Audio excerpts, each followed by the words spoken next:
উৰি গুচি যায় মৰমৰ পাপনদাৰ ঐ ডিস্কলে নাযাবি ভাল নালাগে কুসুন্দানো কৈছে মাছলে গৈছিলে খালি হাতে আহিলে নীলয় আকাশে মাছলে গৈছিলে খালি হাতে আহিলে নীলয় আকাশে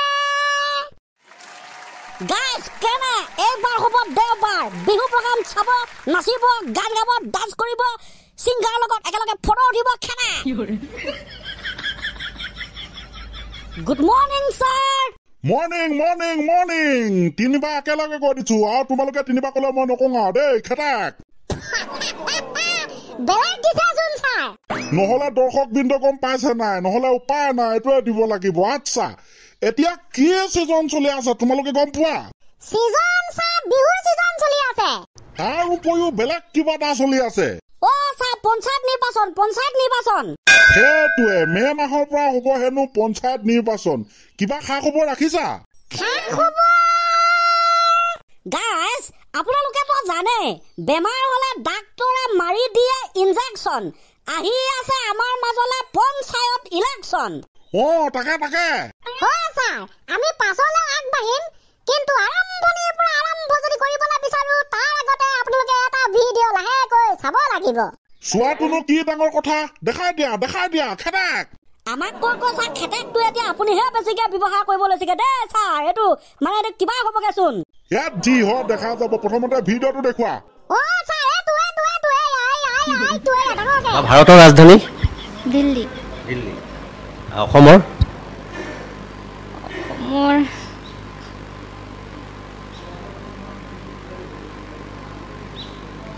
দিছপুৰ আৰু বেটিয়া কৰিবলৈ যায় ৰাজনীতি ইফালে নেজানে অসমৰ ৰাজধানীৰ নাম কি তাকে ছাৰ নকলেও নহয় কলেও লাগে জগৰ ৰাজনীতি পথাৰলৈ সোমোৱাৰ আগতে আহিলে বেয়া খবৰ মনোনয়ন পত্ৰ দিবৰ বাবে তেখেতে ইলেকশ্যন অফিচলৈ সোমাই গৈছিল হে পাছে লাগি গ'ল সাংবাদিক মহোদয় মিডিয়া ককাই দেউ সাংবাদিক দেখি বাইদেউ আচৰিত সুধি দিলে বাইদেউ অসমৰ ৰাজধানীৰ নাম কি এটা বাইদেৱে জানে নে নাজানে তেখেতে জানে নে নেজানে নে কেমেৰা দেখি ভয় খালে নে উত্তৰ দি দিলে নেজানো লাগি গ'ল গণ্ডগোল খতম খেতাক বাই তাকে কিন্তু সাংবাদিক বিলাকো কম বস্তু নহয় আকৌ দেই ক'ত কি কৰি ফুৰিব সিহঁতেহে জানে বোলো এপাকে ভালো এপাকে বেয়াও আপোনালোকে কি ভাবে কবচোন এই পাৰ্টি বিলাকৰ পিছে সাংবাদিক দাদাসকলে গৈ প্ৰশ্ন সুধি এনেকুৱাকে কৰাটো ভাল নে বেয়া সেইটোৱে ই কোৱাৰ দৰে সবে গম পাই যাব কোন কেনেকুৱা সেইটো চাই দিব ভাল আৰু এনেকুৱা কিছুমান আছে হয় কিছুমান মানুহে নেজানিব পাৰে কিন্তু ভাল কাম কৰিব পাৰে সেয়া এটা কথা তেখেতে অসমৰ ৰাজধানীৰ নাম নেজানিব পাৰে কিন্তু ভাল কামো যে কৰিব পাৰে সেইটো কিন্তু এটা কথা ইলেকশ্যন হ'বলৈ এতিয়া বহুত সময় বাকী আৰু এনেকুৱা নাটক কিমান দেখিবলৈ পাম ঠিক নাই সময়ত চাই যাম গাইজ আপোনালোকেও চাব আমিও চাম দেই নেচাও বুলি ক'লেও মোবাইলটো আগতে ওলাই দিব নহয় চাব লগা হয় আকৌ সেইটোৱে মানে কিনো বেয়া বস্তু এখন ইলেকশ্যনৰ নাটকহে তাৰপিছতে চব ফেক আগতেও বহুত চাইছিলো এতিয়াও চাম ন হৈ যাব নো প্ৰব্লেম দিয়া আজি আমি অংক ক্লাছ কৰো দেই হ'ব না হোৱাটোতো হ'ব ছাৰ কিন্তু যুগ পুৰণ হৰণ সেইবোৰে কৰিলে ভাল হয় আৰু এইবিলাক আৰু আমুকৰ বয়স কিমান তামুকৰ বয়স কিমান সেইবিলাক মানে বেয়া পাওঁ আমি মানে বাৰু তোমালোকে যি কোৱা পুৰণ নেতাবিলাক ধুনীয়াকে জানো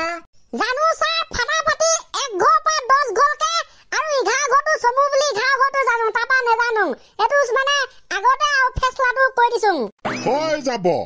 যোগ বিয়োগ সেইবিলাক আঙুলি হিচাপ কৈ মাৰি দিও আৰু ছাৰ তেনেকে পাৰিম হৈ যাব 10 পৰা 10 গলে যদি 0 পৰা 0 গলে কিমান পাছা বেলেগ চোন টাকা দিছে বেইমান অংক 0 হ'ব পাইছা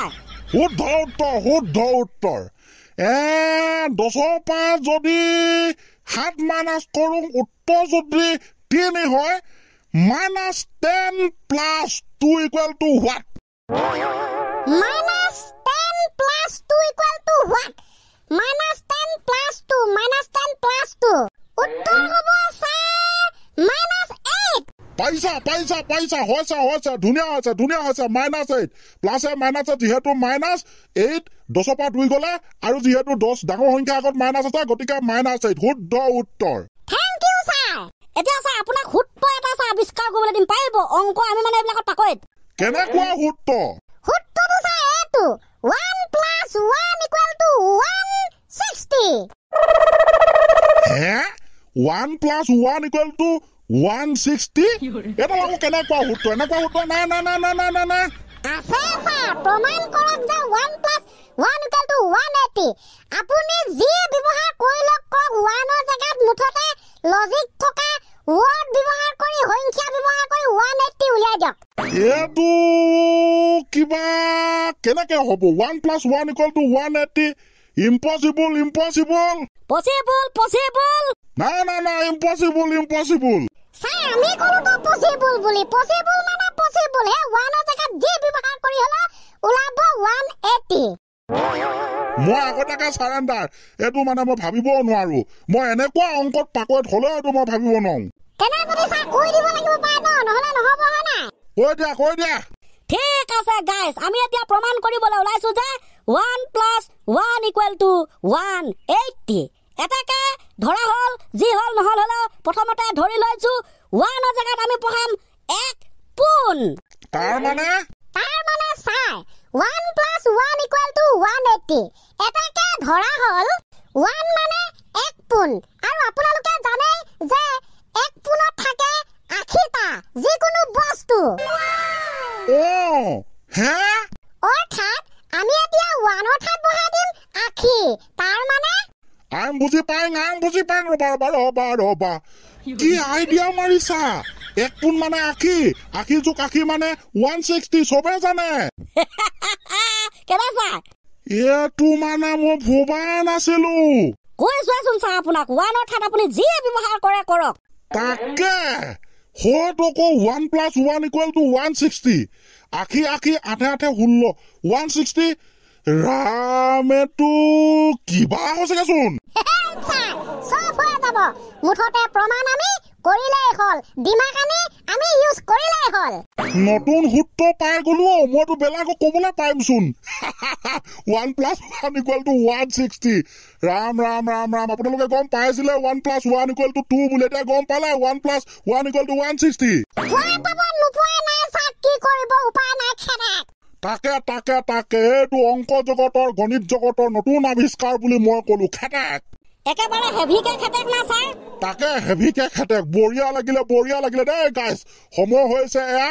আমি আকৌ অংক লৈ আহিম এইকেইটা খাতৰা সূত্ৰ আনিব কিন্তু তাৰ আগতে আজিলে আমি লৈছো বিদায়